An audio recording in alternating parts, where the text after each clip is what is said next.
are. Yeah, this is a wild kid for sure. Okay, well, cheers. You guys ain't sipping, but you guys Later. Okay. But water's good too. Yeah. Good choice. Yeah, it's a nice, refreshing So what's that called? Sauvignon Blanc. I don't even want to try to say that. I'm going to get it wrong. It's usually less oaky than a Chardonnay. So if you like the oak, Yeah. then the Chardonnay. But if you like the fruitiness, Pinot Grigio, Sauvignon Blanc, Pinot Blanc, which comes from our region in Switzerland. Your region. Yeah, let's get into that. So I'm sitting down with Johnny and Reg, right? Of the Upper Strata, in from Basel. Basel, Switzerland. Yeah. Basel, Switzerland. What's the other way people pronounce it? Basil? No, that's what you put on pizzas and stuff. Yeah. It's something different. Something different entirely. But some people mispronounce it, I'm sure. I'm not the only one. But I Basil, did say it right. There's a town called Basel? Yeah, no, I've heard that a lot, actually. Yeah. So, Yeah, because the way it's written out, of course. And then it's all, we got to sound nasally when we say it, right? Right. So you guys are wrapping up your, is it West Coast, Southwest tour? What Kind of the Southwest tour, yeah. I guess that's how it went. We just didn't want to mess with the snow, so we didn't go to Vancouver and Portland and some of the places we like to go to. Yeah. Montana and Idaho. We have a place we really love to play in Idaho. We were scheduled to play in May, but Regula got another job, and which we're happy about. But Yes. it meant that she had to shuffle her vacation plans, so we had to just throw something together really fast for March. It was the only way we were going to do it. But the good side about it is that she had so much sort of overtime at her other job that we were able to go longer than we have in the past. Because a lot of times when we come down from Portland to try to get through the Southwest or go up north through Canada and Seattle and stuff, we would only get a week or something like this, maybe like 10 days. And so this time out was right around 3 weeks. So 3.5 weeks. Yeah, that's huge. That's nice. Yeah, that's big. So unfortunately, because of all the restrictions and things, it wasn't that many shows. But and we had a couple of mishaps where 2 shows didn't actually happen. But oh man! and then there were a couple of shows that probably shouldn't have happened. But it's like that. So, but it's been good. We've gotten to see some old friends, including you, and we'll see who shows up tonight. But that was always the story of our time in Phoenix. Is let's see how 3 or 4 people might show up to see us. And you play your hearts out. I'm right there with you, man. We do. I just joined my buddy's band, the Metropolis Man, and it's he's talking about like let's go here, let's go there, and his his schedule's way more flexible than mine. And but I'm trying to do as much as I can. So we've been talking about like a small tour, like you said, maybe a week or so. 8 days, 9 days at most. You're situated to where you can hit Albuquerque, you can hit Santa Fe, you can hit some cool places on the weekend or just like over a couple of days and come back. We were doing stuff like that too, where we go up to Whistler and then hit Vancouver on the way back and Seattle on a Sunday. It'd be like Friday, Saturday, Sunday little tour. International tour. Yeah, then you're like crossing borders and stuff, and so it feels like a big deal. We started doing little things like that years and years ago, and then we just kind of got a taste for it. And so we would, when we were living in the States, we would do 2 weeks at least going out, usually in the fall and then maybe in the spring. It's interesting with the logistics anyhow, but then with COVID it was pretty bad. So with COVID, and you guys are from here, you guys were familiar with the States, but like you still had to get here, to fly out. It's not a straight shot from Switzerland, is it? We stopped off in London,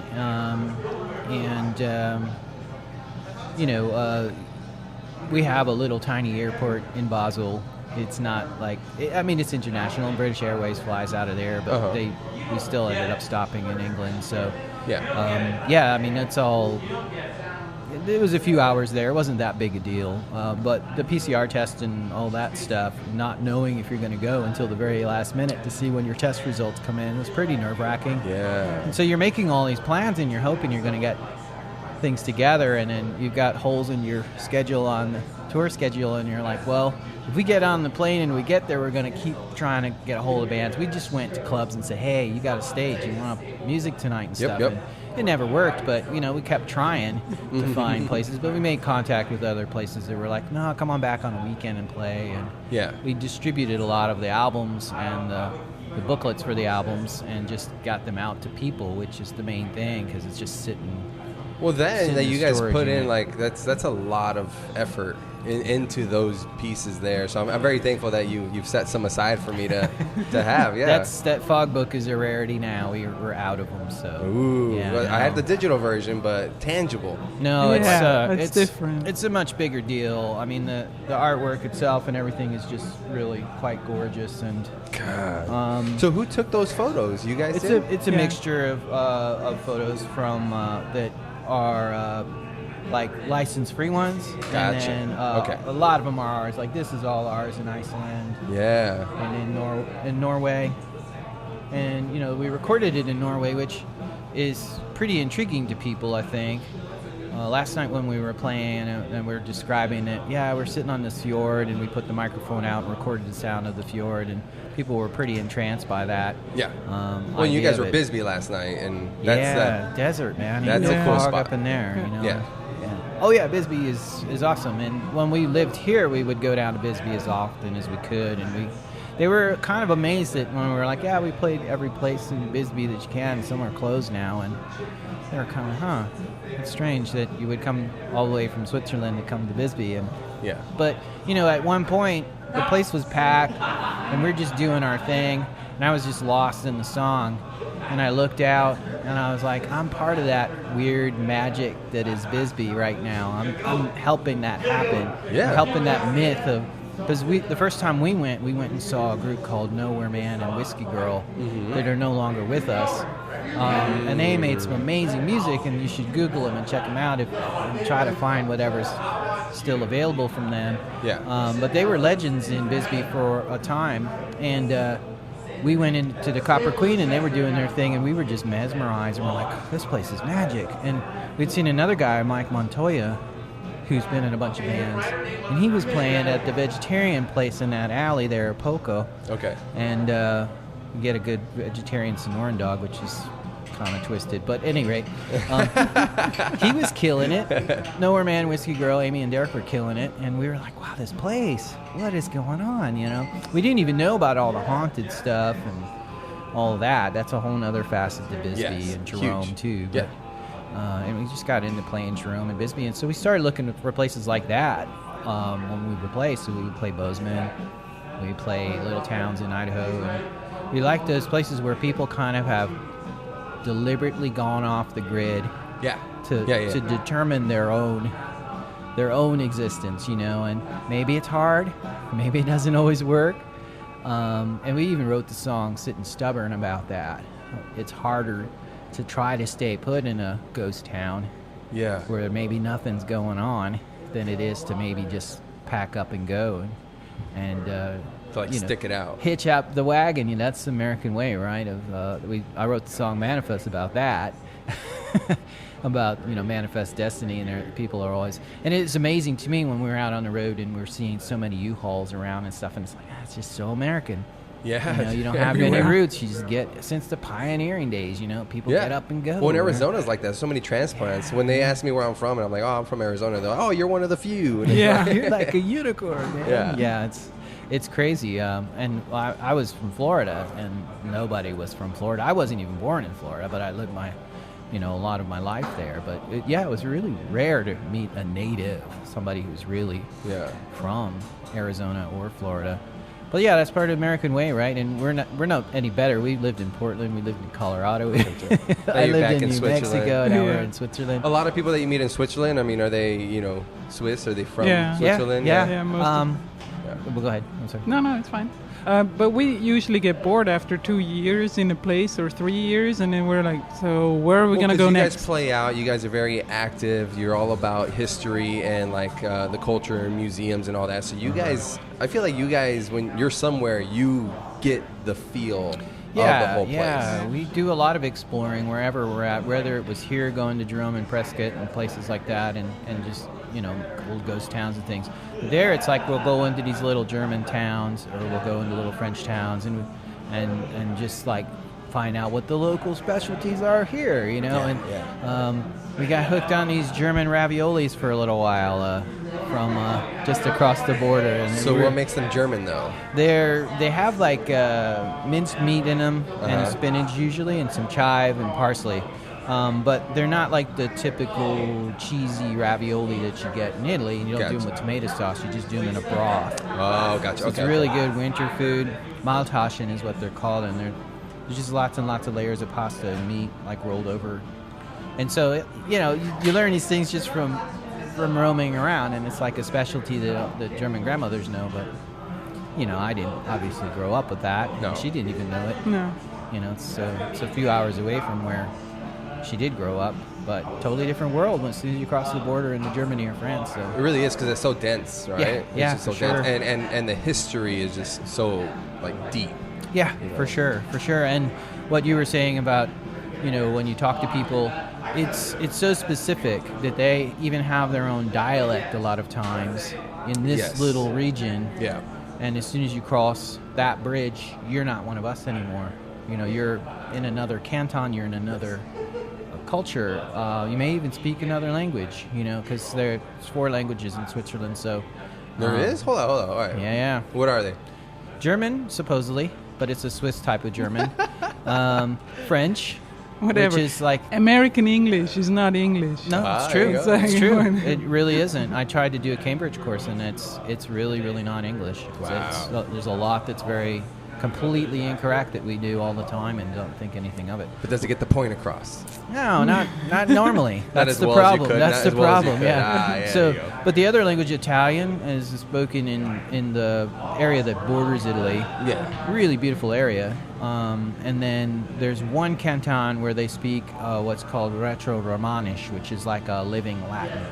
Oh. And it's on the endangered language list. Go to UNESCO website and look up endangered language list, because that's eye-opener to see how many indigenous people out there are still fighting to keep their language alive, including the folks that live in Graubünden, which is I'm just laughing at the pronunciation. Oh, sorry. wait, how should it be done? No, it's cute. Oh, I like it. So, like, it's actually one of the largest cantons. It's one of the larger ones, but it's the only place in the world where they speak this language. So, it is. Yeah, it might be. Yeah. She's like, all right. Well, I got to take your word for it. Right. So it's interesting because, it sounds like a Latin language, but it's its own weird thing. There used to be hundreds of dialects of it, and they've all gone away over the years. There's very few of them left. I think they're down to like 50 dialects of... No, 5. Now 5. Oh, wow. Sheesh. That's terrible. They tried to save it, so they made it an official language and have radio and television and newspapers in the language to try to save it. But people go to Zurich for work and get out, and they don't take the language with them. And very few people will speak all 4 official languages. I've only ever met like 2 people that could do that. It would take a lot of work to maintain that. I mean, even with my Spanish as my first language, I only use it at work, and then every now and then when I talk to family members, that's like that's their main language. So it's like that's the only time I really use it. So like a lot of it just kind of it's so easy to fall by the wayside. Right, but then there's regional dialects of that as well. You get into very different accents, very different like slangs and things. Oh yeah. I grew up with Spanglish, so it's like tape would be tape. It's literally just English, but you're just saying it with a Hispanic accent. Right, yeah. Snake would be snackers. Yeah, I remember working in New Mexico, and the ladies were talking about the watchman, which was the watchman, like the security guard, the watchman. Yeah, the watchman. Yeah. Okay. I was watching a video the other day on Japanese culture and samurais in particular, and like the shoes that they wore. And one of the first ones that they said, like, threw me right back to my childhood. The Japanese called a version of it a warache. which is literally what we would call your sandals would be like your huaraches. That's cool. Yeah, so I'm like, it's literally exactly, you say it the same as the Japanese did centuries ago, and I grew up saying huaraches all the time. Was it from the Spanish travelers running across that? And I don't know. I mean, it was spelled. I guess I never tried to spell huarache, but it was spelled with, I think there's a J in there, and there would never be a J in Spanish. But it was basically a sandal made out of straw, rice straw. Okay. So that's wow. But I was thrown back. I was like, oh shoot, like I know that. Well, there's a lot of weird ones like that because if you order a tortilla in Spain, you get an omelet. It's a flat, like omelet. Almost like an empanada? No, more like just like a frittata. I guess I was thinking like a pasty, I guess. Yeah, no, but like in the Caribbean, they have what they call pasteles. And pasteles are like they're usually a root tamale. Yeah. But pasteles everywhere else in the Hispanic world is a sweet, like a cake. But if the conquistadors saw the natives making something on these hot plates, they would heat up these stones and make these little tamales.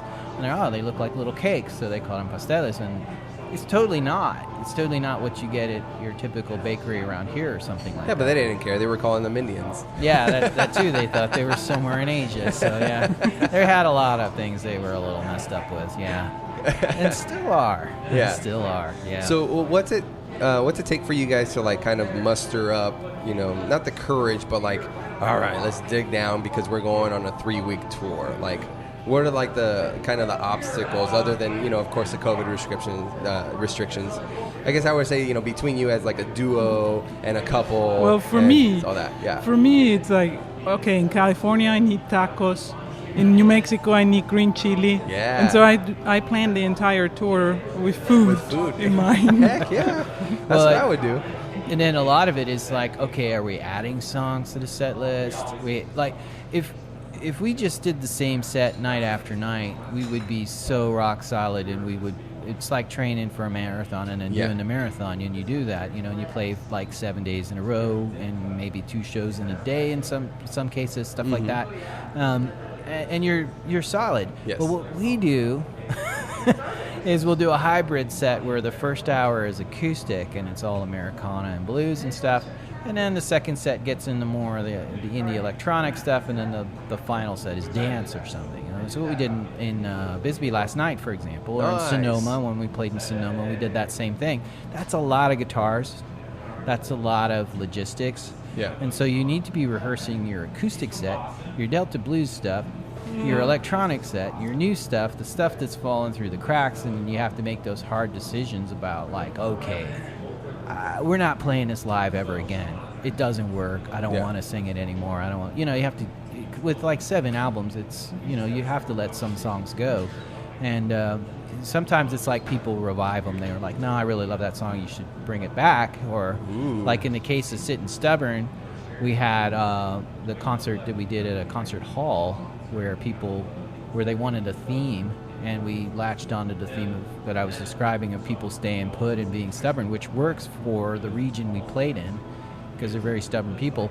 So that's the region I'm from. Thank you. Yeah. Yeah. I know. So we had to bring back that song, and that was a song that had just gone off the set list for a long time. And it's one that people really love because there's a story behind it. But at any rate, so those are the kind of hard decisions that I had to make. It was like, well, how are we making an acoustic set for these venues, hybrid set for these venues, and then just a streamlined hot set for when we actually have a sound person and play a club with another band or something like what we're doing tonight. It's like probably 45-minute set, and it's just going to be no guitar changes, just do your thing. Come in and rock out. Yeah, and call just it a night. whereas if we have to play for 3 hours, there's going to be a guitar change. There's going to be other things in there like some slide guitar and things where so those are the logistics and sorts of decisions you have to make before getting on the plane, on my end at least, and then we have to agree on it because we'll rehearse it, and if it just doesn't flow or it feels like there's too many songs that we're not sure of in a row, you're not going to have the confidence. You're going to lose the audience. You need to bring them back again. So you have to space it out where you've got the songs that are going to bring the crowd back. Yeah, the ones that are going to hit. Or in the hip world, the bangers. Yeah, you got to play a banger right here to bring them back. Yeah, well, and then it depends what shows you're going to book. Like we had one in Kingman, Arizona, on the Route 66, and it was just a wine bar. We're like, all right, so we're going to have to go really bluesy, Americana. Well, for one, it's on Route 66, and then it's a wine bar. So a wine bar has a certain level of patron, I guess, right? Right. And then the funny thing is, we go in thinking we're Delta as hell, that we're all Americana, but they got that dialed in on another level. We had the same thing happen when we went to New Orleans, and we're like, oh, we're bringing the swampy music to New Orleans, and oh no, it sounded like the desert when we brought it. It didn't have that swampiness that they do better there. Yeah. And so it was the same kind of thing, and we sounded like we were playing jazz or something to them on Route 66, and they were like, wow, this is refreshing. This is just totally not what we hear day after day, Elvis impersonators and whatever else, so country, like hardcore country. And we think we have a twang sometimes, but we just don't, not like. But that's the thing of you guys being so fluid with your music styles. It's that, you do Delta blues, but then it's not as entrenched because you have these other influences that you still like to dabble in. Right. So that's a small, however you want to view it, it's a small downside of being so fluid in that sense. Because I experienced that. I have a lot of interest in different things, but I'm never fully invested. A master in one thing. No. Yeah. But that allows me to kind of be able to jump around in groups and kind of fit in a little bit where I can. Right. And I think ultimately they both have their benefits. The benefit I see in the way that is that you just get more versatile, I guess. Mm-hmm. More information kind of shapes your knowledge and your beliefs and all that. Versus if you come to the mastery point, well, you've really mastered one specific thing, and you have a specific knowledge or an angle to provide the world that wouldn't otherwise have it because nobody else has dove that deep into it. And it's like the monk that goes and sits in a cave for 35 years, and it's like, then they come out and they're like, it's like, how can you have this wisdom from just sitting alone forever? But it's like you literally start we sat alone for 2 years. It's called the pandemic, and now we're out. That's and another unleashing that. That's another story. But no, and that gets into a situation too where if you're playing the blues like you're playing the blues now, and you're going to run into this where it's like people view it as a canon, like these are the sacred songs, and you don't veer too much with that. And we would run into trouble because we would go to a blues show playing for the Blues Society of Phoenix or something. We didn't have fedoras and the suits, and we look like kids or something to their eyes. Yes. And then we're mixing hip hop beats with it and stuff. And so there's that, okay, fusions are really cool. Fusions are interesting. Fusions are motion. And so are you going to bring a hip hop sensibility to some of your blues and make that interesting, in that way? Or are you going to create a sacrilege situation where people are going to be mad at you? So, you have to walk that sort of that fine line. road, That reminds me of what's that band, Greta Van Fleet? Mm-hmm. Everybody's complaining that that rock and roll isn't like it used to be. I wish it was more like that. They come out and they sound like a carbon copy of freaking Led Zeppelin, and then everybody's mad because they're like, you sound like Led Zeppelin. It's like, you were literally just complaining that you don't get this type of music anymore. Right. Here we are, and you're still not satisfied. Yeah. On that theme, something that has been following us this whole tour has been classic rock songs that we never ever wanted to hear again. Really? All in the same sitting. Why? Because of the FM radio or something? Yeah, our car didn't have Bluetooth. Such an old van. That, we were stuck with FM radio and sometimes nothing because we were in the middle of nowhere. Right.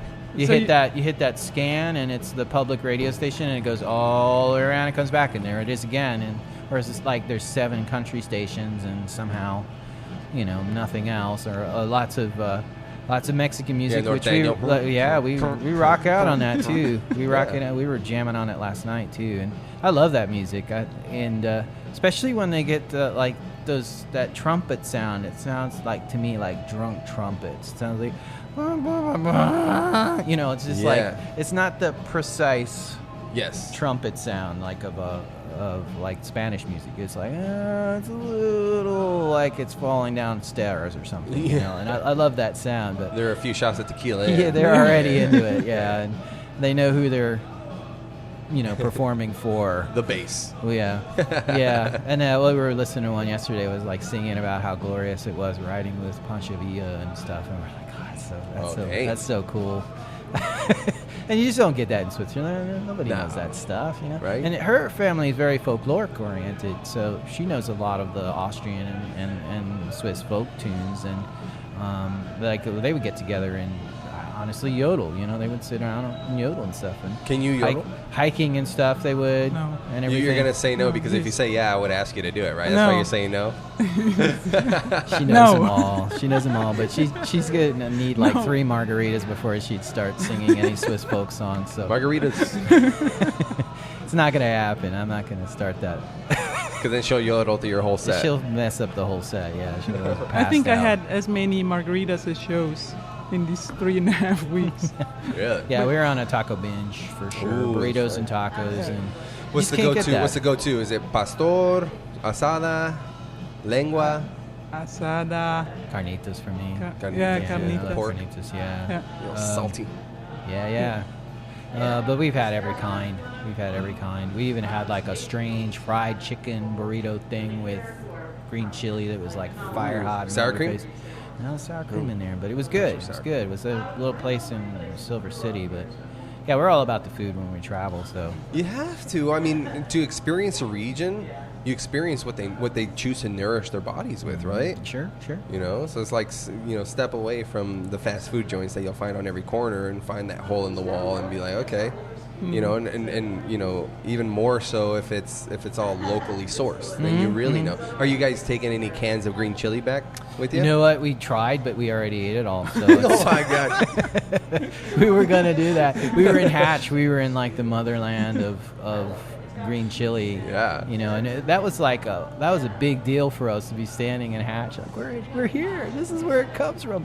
You know, we're taking all these pictures, and it's a kooky, weird little place. Yeah. And they know it. And we're there in the chili market, and there's this like kitschy stuff from the chili market. And we bought this fire hot thing. We had a bunch of burritos and stuff, and it's all gone. We ate it all already, so we're not taking anything back. That good. It's terrible. That good, it's terrible. Guys. We meant to because, you know, what are we going to do? We're going to be missing it. They don't even know what that is. There's no concept of it.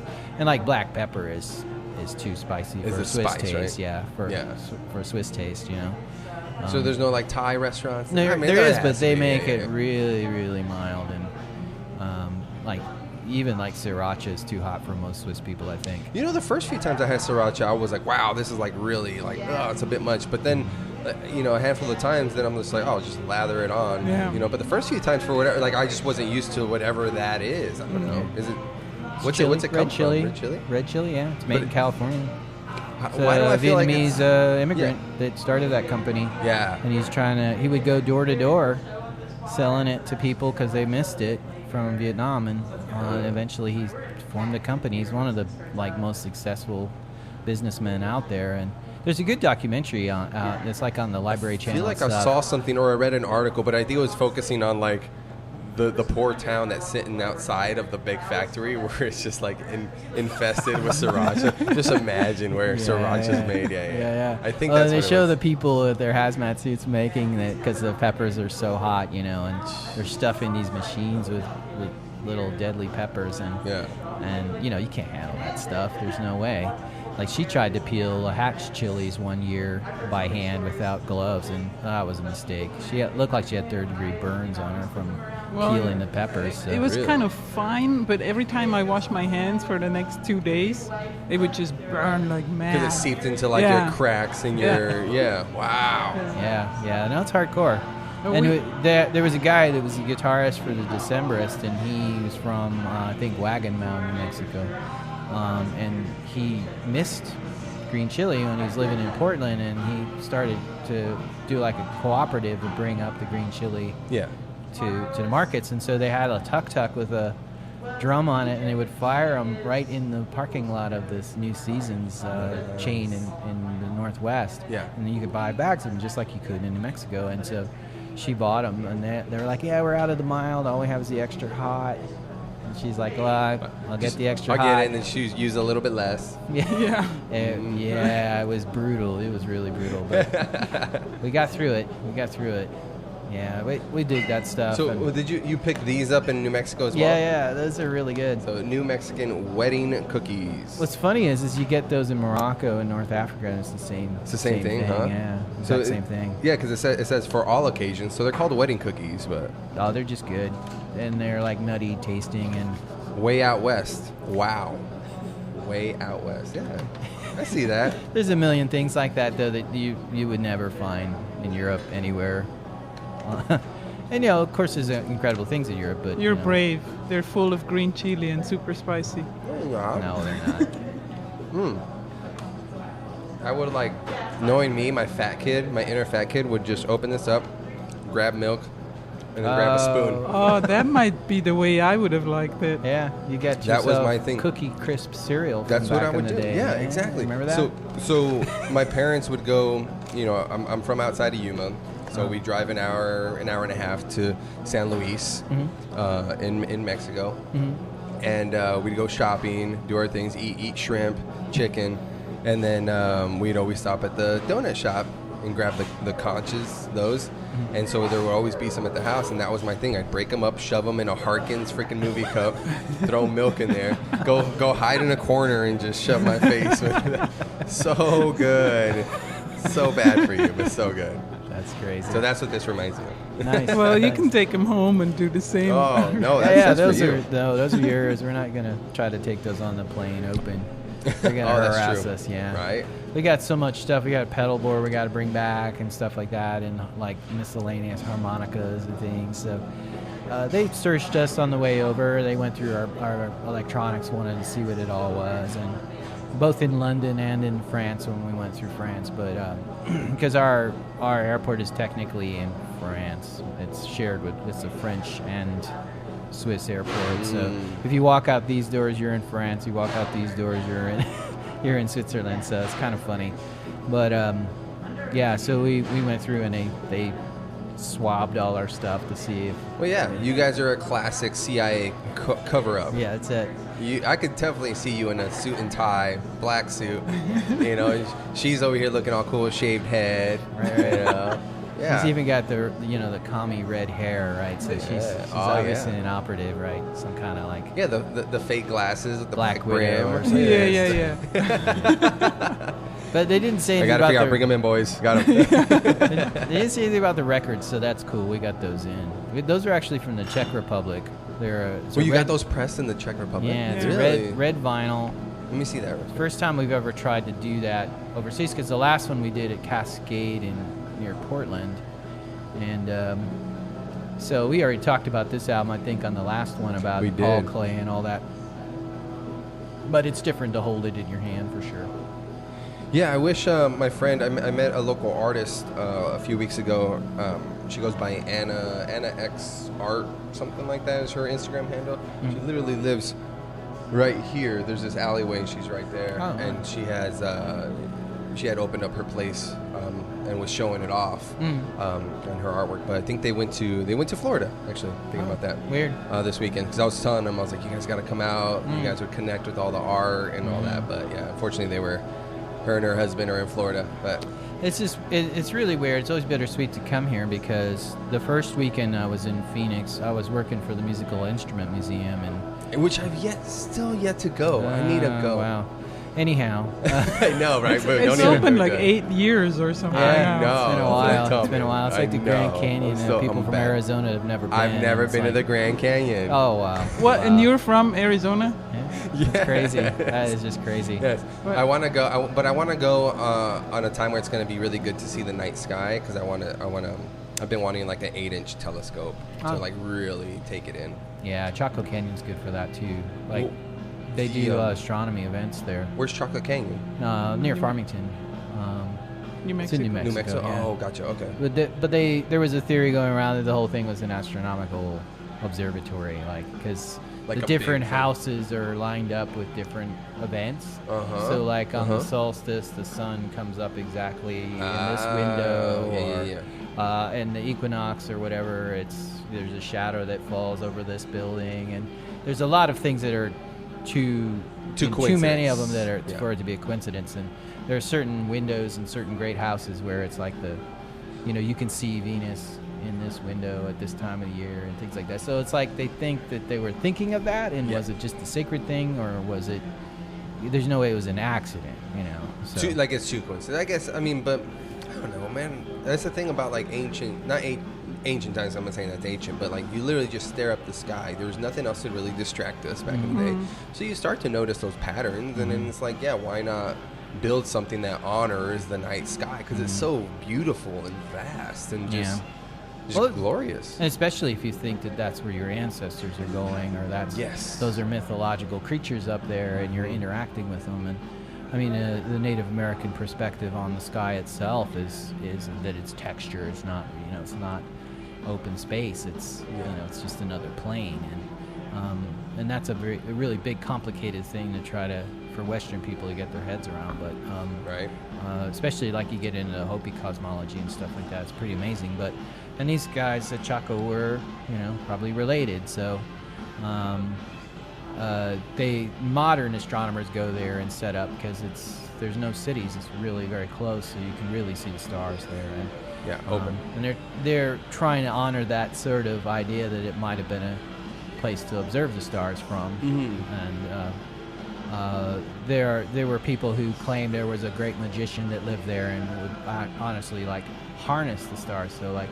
And it could have been as much as if you realize there's going to be an eclipse and you say, I'm going to take away the sun, that kind of thing. Yeah. Well, magicians, using it, magicians in the past they were what, chemists and just scientists. It's essentially what it was, right? Because they studied these chemicals and how they reacted, and then, the layman, like me, I would get fooled left and right. Sure.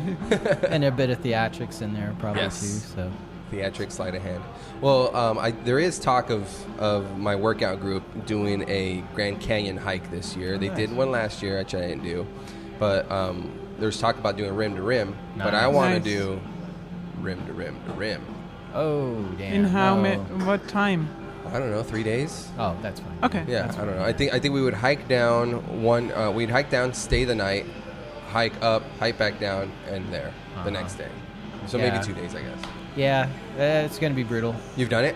We went down to the bottom, but we spent like 3 days at the bottom, so we had time to recuperate. But we still did hikes every day up to like waterfalls and stuff. Yeah. The thing that people don't realize is that it's so lush down there because the Colorado River is feeding it. So there's just really old trees and big things. But you definitely have the feeling that there are rocks and things that you've never seen before, because nobody has. Right. I mean, they're so old that they're not. Well, yeah, it's at the bottom. They're not visible anywhere on the planet. You think about how many? Because what is that? Is that 800 feet to the bottom, or is it more than that? No, I don't even know. I don't know. Because you got to think like how much amount of time needs to pass for something to be layered 800 feet? Well, near one of the Welcome Center type places, they have a geology trail, and you can look at every single strata all the way down to the bottom. And they have an example of it and tell you what kind of rock it is and everything and how it was formed, and that's pretty amazing to do. That's a nice little hike right up to like the science center that they have there. It's amazing, yeah. But the most important strata is the Upper Strata. Right. More than the Navajo sandstone. It is. It creates a perfect atmosphere. Yeah. This vinyl will create the perfect atmosphere in your home. Exactly.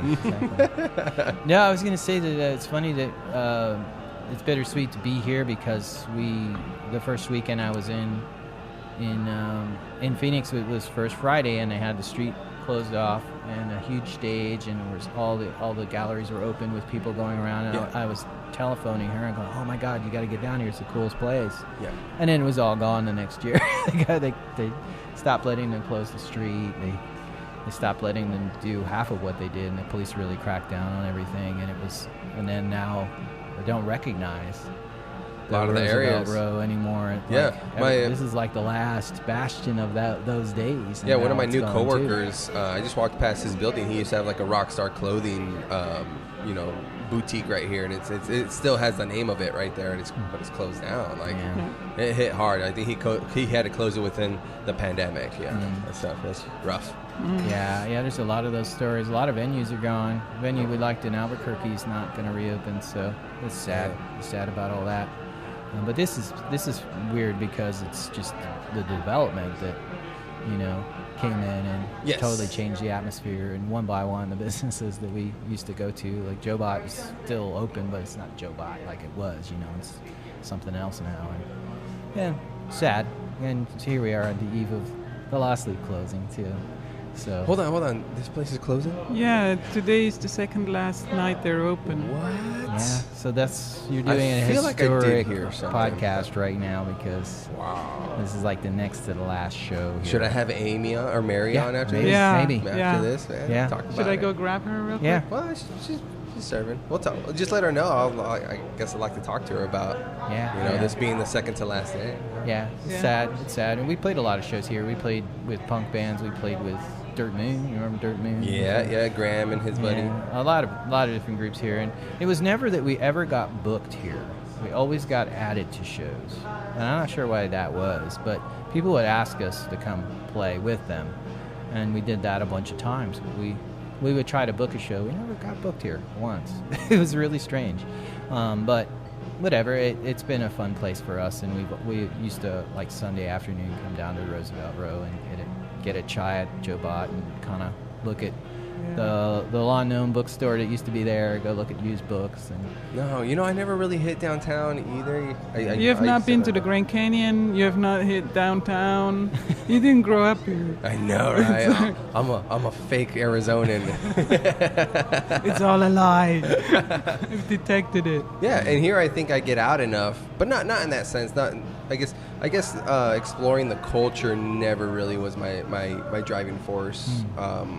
I got out, but it was, to play sports or to see a show here and there. I wasn't out as much as I should have been. Well, it is amazing when the Crescent opened. That was like a new, a new era for the music scene, and then that got eclipsed by a lot of other venues. And well, I think they own the Van Buren as well.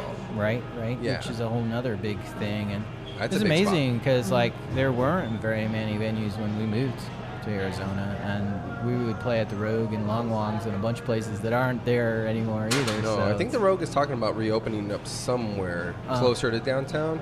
Huh. But we just played Rhythm Room. We're gonna play Rebel Lounge, or no, there's a show tomorrow at Rebel Lounge. I think we're playing Rebel Lounge soon, but that's still kicking. Pub Rock, which used to be the Chasers, we got a show there later, early April. There's some places that somehow stuck it out. Yeah. No, it's always like that, and I think the pandemic didn't help that process. Not at all. I mean, when your business model is to get people in the door and pack it, and you're not supposed to be packed, and you're supposed to stay home. It's how do you survive? Well, and like places like the Rogue, we would go and we would know everybody, and we had played shows with everybody, so it was just like constantly hugging people. So that's not great, and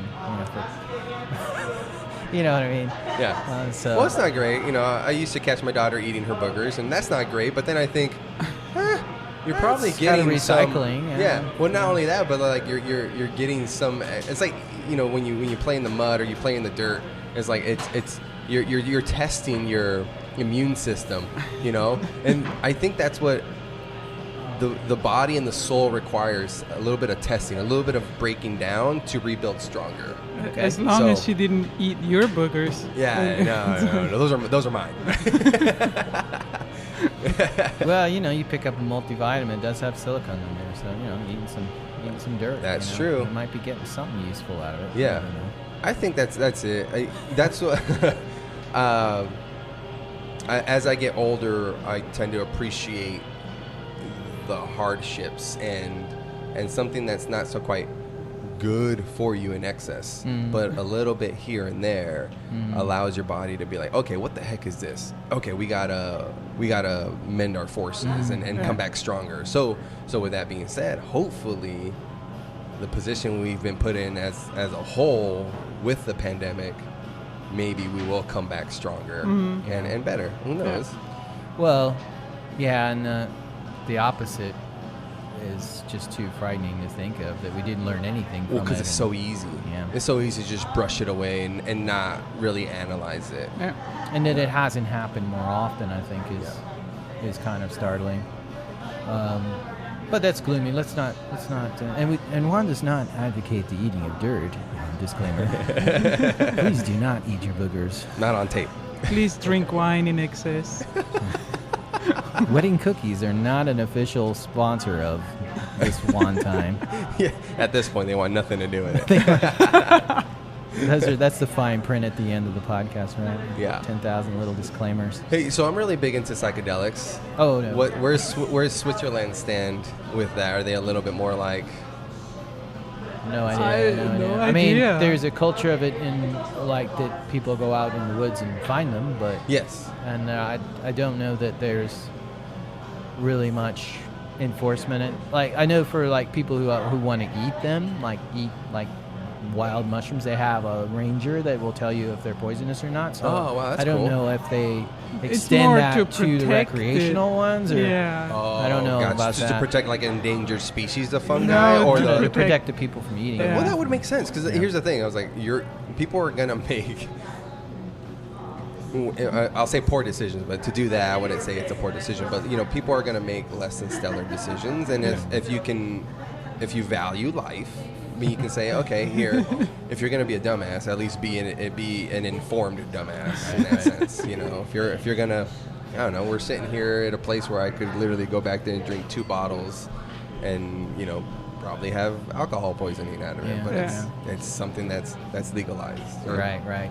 Well, marijuana is very laxed as far as that. In our town, there are a lot of, pot shops on every other corner, but we're kind of like in the wildest part of all of Switzerland. So honestly, where we live, it's like the most liberal, the most out there. Even in Basel, they're afraid of where we live. So, so it's like we've got the bad reputation, and they're like, "Ooh, you live over there? We're not going there." Can we meet across the bridge in the safe area? That's how it is. Wow. So, yeah, because there's Big Basel, Little Basel, and we're in Klein Basel, which is the wild of the wild. But as soon as you cross out of Basel into Basel-Land, you get into the country, and it's very conservative. It's totally different. But Basel-Stadt, the city, actually has a reputation, and they vote like that too. So you see it where it's like it's a socialist city. I mean, it's way left. So Yeah. but there's a net for everybody. There's a way. You can't find a job or whatever. You need mental health. You need methadone, whatever it is. There's a net. So, they try to take care of their own. But yeah, we're kind of in the wild area. But we not run into that because we're in a city. So you have to be out in the country to find what you're talking about. We're not in the wild area. gotcha. I mean, you go to any 7-Eleven in any state or city in the U.S. and it's way worse than what Swiss for people are Switzerland. For afraid Switzerland, it's wild. It's all what's the word I'm looking for? Or the phrase like you have to adjust for. Yeah, the culture. Yeah, and exactly. What is considered wild there, and Yes. Yeah. but there is an area that was a bunch of old factories and things, and it's just been taken over by artists and clandestine restaurants and bars, and the city just kind of turns a blind eye to it. But it's like it looks like some set from the Road Warrior or something like this. It's just like repurposed boats and parts of things, and That's pretty cool. yeah. So that's in our area. I think We that's played a cool, show man. out there, actually. We played a show in an old factory that had been turned into an art gallery. In Mad Max outfits. No, Yeah. we should have. We should have, Yeah. yeah. There's fire out there. They had a big fire pit and all this, like, sculptures around Yeah. and stuff. It was pretty cool. But to walk through there, it felt like we were going through Syria or something, because it's like they were leveling all these factories all around there. So it's all disappearing. Why is so. that? Because a lot of the factories just went to another country. Other countries, and then they're tearing them down to build apartment buildings and everything else, just like everywhere, it seems. Yeah, really, even there. Oh, dang. Yeah, I mean the medieval center, they won't do that there. They'll leave the medieval center, but Imagine that uproar if that happened. Yeah. Well, and it's what do you do with all these historic buildings? If you have hundreds of churches, what do you do with them? They cost $1 million a year to keep open. Yeah, that, and eventually you would think the infrastructure starts to kind of fail, and you'll have to like invest into historic updating buildings. them. Yeah. Well, and then if the people don't exist anymore to restore them, how do you restore them? It's a whole chain of events that leads like churches to be basically decommissioned and turned into community centers or turned into museums. And our main history museum in Basel is an old church that was basically decommissioned. It's no longer a sacred place because it couldn't afford to keep it open anymore. Is it like a classic cathedral type? Yeah, it's like that. What's the main religion out there? Protestant Christian, Lutheran. So the Calvinists crossed the border from France and came up through Geneva, and basically that area of Switzerland is separate from France because of that, really, because of the religion. Because the Huguenots, the French Protestants, were being slaughtered and tortured, and they had to flee, so they fled into Switzerland, and they were tolerated there. But her region actually is two regions because of Protestant and Catholic. So her parents live in the Catholic region, but right across this river, you're in the Protestant region, and it's divided based on that to try to keep the peace. Yeah. Back in the day. You stay on your side, I'll stay on my side. Yeah, and there's still a rivalry there. It's kind of interesting. But in St. Gallen, where we lived for a while, I mean, the Catholic Church and the Protestant Church are like right on each other. Like, yeah, we're watching you. We're keeping, they're like. It's interesting. I mean, we don't really get taught that. Yeah. That was, people imagine it was a peaceful thing, but why did the Pilgrims come, right? To escape that kind of oppression, right? Yeah, because yeah. Elizabeth for you was to practice Catholic and they were not, right? So they had to get out or be burned. So, good times, good old religion. Why the world ends up the way it does? Right. It's like trying to impose or trying to run from somebody imposing their own ideals on you, right? Right. So you want to grab? I think maybe we could ask her, see if she would want to come on, find out. We'll see. Hey, good job parallel parking earlier, though. Whatever. I didn't get to drive the van at all. And then as soon as we have to parallel park, probably if we wouldn't have run into snow, he would have been like, hey, you drive. You have more experience in snow? He's from Florida. I'm from Switzerland. Come on. Yeah, Florida's the flattest state too, right? Yeah. It's not Nebraska. It's Florida. Yeah. I just remember News of the Weird. It's always with people in Florida. Oh, yeah. Yeah, I'm actually glad that he's out. Yeah, it's always Florida. Florida Man is literally like a subreddit. Yeah. Florida Man. Yeah, if anything wild happened, it's in Florida for sure. So you have that wildness in you there, Johnny Two Snakes. When's the last time you've been called that? Well, I mean, you've been on tour, so. Actually, that came up a few days ago when we were in Santa Fe playing.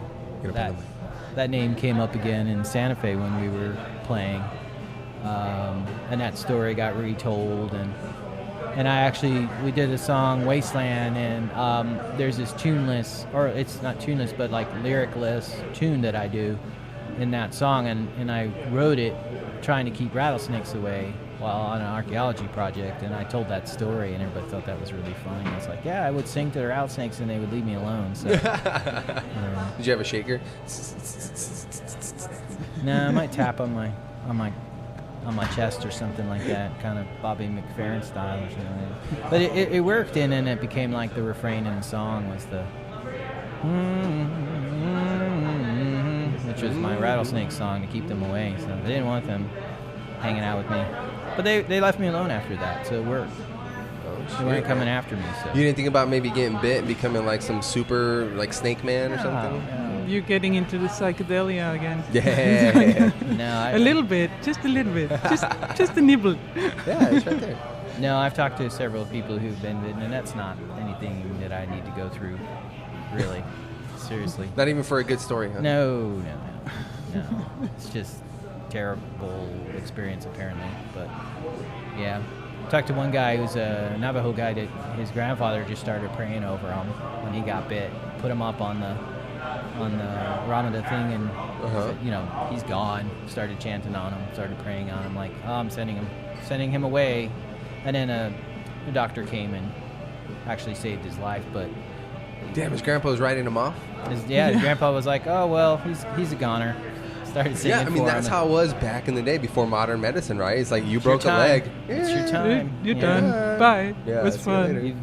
You were chosen to go. It's your time. So I mean, not to get it dark, but do you think that, like, because our medical, like, our modern medicine is so good, you think our species is weaker as a whole because of it? Yeah, probably. Yeah. I mean, that's the thing. We're very proud of technology. Technology allows idiots to, ride a bus but not understand how it works, right? Yeah. You can benefit from very sophisticated technology that you have no understanding of. It becomes like magic. It really is. And we're proud of ourselves, but really, if you break down technology from 100 years ago, it's pretty amazing. Yeah. You know, like a Edison wax cylinder is insane. How did they? What? You know? There's so many things like that. You study old steam machines and stuff. It's like, well, that's like a computer that they put so they could register just the flow of the steam, and it turns out the computers came from that. You know, so.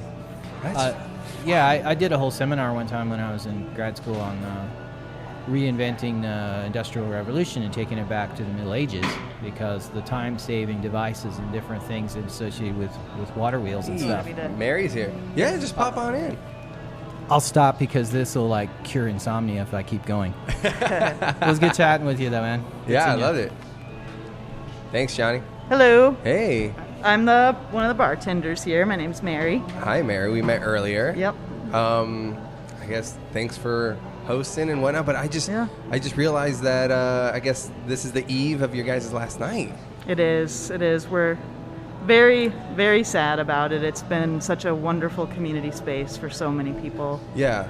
Unfortunately, I had only been here like once or twice prior to it. I was just telling them, though, I never really got out to downtown or so. Yeah. So, what are some of like your fond memories here? Oh, all of the bands that I've seen here have been phenomenal. I've absolutely loved getting to know the different musicians working here, like the jazz bands that play monthly. Yeah. And then the community, the people that I get to know that come here regularly. This place is just a space where people are able to make friends and come and just feel like they're a part of, the downtown scene and life down here and community. I love it. I'm sorry to hear that. Yeah. Thanks. It looks like you're the only bartender. So yeah. I'm gonna let Gotta you go pour some more beers. Give people a good time. Thank you. So, Thank you. All right. Thank you. All right, guys. That's been this one time. Yeah, interesting way to end it there. So it looks like the Lost Leaf is closing up here in the next day or so. But all I can say is, man, get out, see your venues, see the acts, support as much as you can. Support, everywhere. Everywhere needs, everybody's asking for it. So where do you put your time and effort in? But I would just say, just get out. Anyways, I'm going to enjoy the Upper Strata later tonight. And then we'll see where the night takes us. But thanks for tuning in. Hope you guys enjoyed it. Cheers. Love you.